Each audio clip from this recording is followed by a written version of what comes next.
কলার মোচা কিন্তু একটা ট্রেডিশনাল খাবার, অনেকের কাছেই এটা কিন্তু খুবই প্রিয় একটা খাবার।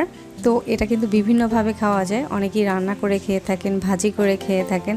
আজ আমি আপনাদেরকে কলার মোচার ভর্তা তৈরি করে দেখাচ্ছি। এটা খেতে অসম্ভব মজার হয়। যারা না খেয়েছেন এখন পর্যন্ত কলার মোচার, তারা রেসিপিটা দেখে আশা করছি ঝটপট তৈরি করে ফেলবেন।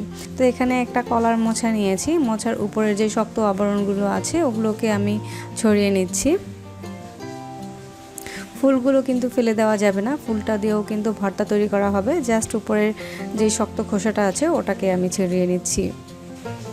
তো উপরের শক্ত আবরণগুলো ছড়ানো হয়ে গিয়েছে, আর ফুলগুলো আমি নিয়ে নিচ্ছি। এবার হচ্ছে ছুরি দিয়ে মাথা থেকে এভাবে অল্প করে একটু একটু করে কেটে ফেলে দিতে হবে। বাকি অংশটাকে এরকম ছোট ছোট টুকরো করে কেটে নিতে হবে। আপনি চাইলে এটাও কিন্তু বটি দিয়েও করতে পারেন। কলার মোচাতে কিন্তু অনেক কষ থাকে, হাতে লাগলে কিন্তু উঠাতে একটু ঝামেলা হবে।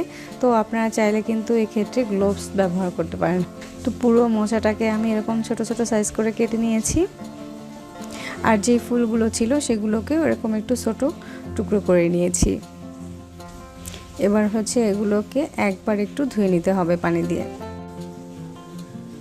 চুলায় একটা কড়াই বসিয়ে তার ভিতরে আমি কলার মোচাগুলোকে নিয়ে নিয়েছি, আর কলার মোচাগুলোকে একবার একটু পানি দিয়ে পরিষ্কার করে নিয়েছিলাম, জাস্ট উপরের যে কষটা আছে ওটাকে ছড়িয়ে নেওয়ার জন্য। এখন এই কলার মোচাটা সিদ্ধ হওয়ার জন্য পানি দিয়ে দিয়েছি হাফ কাপ পরিমাণে। যেহেতু এগুলো ছোট ছোট সাইজ করে কাটা, তো সিদ্ধ হতে খুব বেশি সময় লাগবে না। এবার হচ্ছে একটা ঢাকনা দিয়ে ঢেকে দিচ্ছি সিদ্ধ হওয়ার জন্য। কিছুক্ষণ পরে ঢাকনাটা খুলে নিচ্ছি। এর ভিতরে কিন্তু কলার মোচাটা খুব ভালোভাবে সিদ্ধ হয়ে গিয়েছে, পানিটাও খুব ভালোভাবে শুকিয়ে গিয়েছে। এবার এগুলোকেও কড়াই থেকে আমি অন্য একটা পাত্রে তুলে নিচ্ছি। কড়াইটা আবারও পরিষ্কার করে নিয়েছি, তার ভিতরে রান্নার তেল দিয়ে দিয়েছি 1/3 কাপের মতো। এবার এখানে চিংড়ি মাছ দিয়ে দিয়েছি 1/3 কাপের মতো। আমি এখানে বড় সাইজের কিছু চিংড়ি মাছকে এরকম ছোট টুকরো করে নিয়েছি। আপনি চাইলে একেবারে ছোট চিংড়ি মাছটা দিয়েও এই ভর্তাটা করতে পারেন। এবার চিংড়ি মাছগুলোকে হালকা করে ভেজে নিতে হবে। মাছগুলো যখন এরকম ভাজা হয়ে যাবে তখন এর সাথে পেঁয়াজ কুচি দিয়ে দিয়েছি, রসুন দিয়েছি 2-3 কোয়া টুকরো করে। তারপরে আমি এখানে লাল মরিচ দিয়েছি 4-5টা, আর কাঁচা মরিচ নিয়েছি তাও 4-5টার মতো। এবার এগুলোকেও একটু ভেজে নিতে হবে।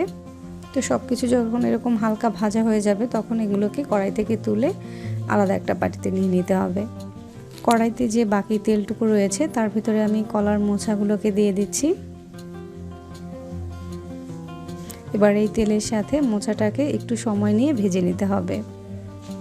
তো কলার মোচাটাও ভাজা হয়ে গিয়েছে, এটাকেও তুলে নিচ্ছি আমি কড়াই থেকে। আজকের ভর্তাটা আমি ব্লেন্ডারে করছি, আপনারা চাইলে কিন্তু শিলপাটায় করতে পারেন। শিলপাটায় বাটা ভর্তা কিন্তু অধিক টেস্টি হয়ে থাকে। তো সময় স্বল্পতার কারণে আমি আজকে ব্লেন্ডারে করছি। সব কিছু একসাথে ব্লেন্ডারের কাপে নিয়ে নিয়েছি। এবার সব কিছু একসাথে খুব ভালো করে পেস্ট করে নিতে হবে। এই তো আমার ভর্তাটা কিন্তু তৈরি হয়ে গিয়েছে। এটা গরম গরম ভাতের সাথে খেতে কিন্তু অসম্ভব মজার হয়। একবার হলেও বাসায় ট্রাই করে দেখবেন, আশা করছি রেসিপি ভালো লাগবে। আজকে তাহলে বিদায় নিচ্ছি, নতুন আরও কোনো রেসিপি দেখার আমন্ত্রণ জানিয়ে। আল্লাহ হাফেজ।